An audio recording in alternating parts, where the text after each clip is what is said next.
kāpēc ozols nemet lapas. Senos laikos, kad velns vēl bija jauns vīrs, viņš reiz stājies Dievu godības priekšā un lielā pazemībā teicis: Visu varenais, debesu, zemes un visu lietu radītāji, visā savā varenībā tu nedusmojies uz mani, ka es ņemu tik lielu dūšu un uzmācos tavai godībai, lai runātu par kādu lietu. Dievs uz visu šo viņu garo runu nav atbildējis nekā cita, kā tikai tad runā, tu, tumsas valdnieki. Es gribētu runāt par to, velns teicis, ka tavas visžēlīgās ausis to labprāt ņem vērā, ka tie zemes pīši minēja, cilvēki tev lūdz. Es par viņu lūgšanām neliktos nezinis, jo kas tad viņi ir, pīšu un putekļu tārpeņi. Bet es būtu ļoti priecīgs, ja tu arī manu lūgumu uzklausītu, jo man arī šis tas ir uz sirds, un es gribētu, ka tu uzklausītu manu lūgumu un to izpildītu. Dievs atkal atbildējis tikpat īsi kā pirmīt.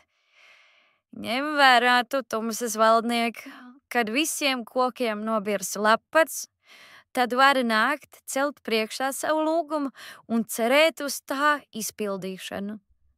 Velns no aizgājis priecīgs un apmierināts, ka viņa lūgums ticis uzklausīts, jo tas taču nav ilgs laiks pagaidīt līdz rudenim, kamēr kokiem nobirs lapas. Rudens pienāca, lapas no citiem kokiem nobira, bet no ozoliem ne. Nu nelabais sāk gaidīt pavasari, ka tad pirms jaunu lapu plaukšanas arī ozolam lapas nobirs. Tad varēs iet ar savu vēlējumos, bet tā viņam bija veltīga cerība.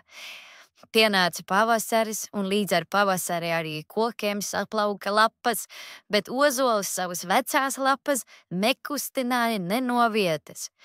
Jaunās un vecās lapas kokā bija cita citai blakus. Nu velnam tika sirds tik pilna, ka viņš kā vanags uzliec ozolā plosīja un skrāpēja lapas ar nagiem, kas skrandas vien palika pāri. Tā tas ir palicis līdz mūsdienām. Ozols cauru gadu stāv lapās. Vasaru zaļš, ziemu brūns. Kas vēl negrib ticēt, ka velns ir, tas, lai aiziet pie kāda ozola un paskatās uz tā saplosītajām lapām, un lai nav tik meticīgs.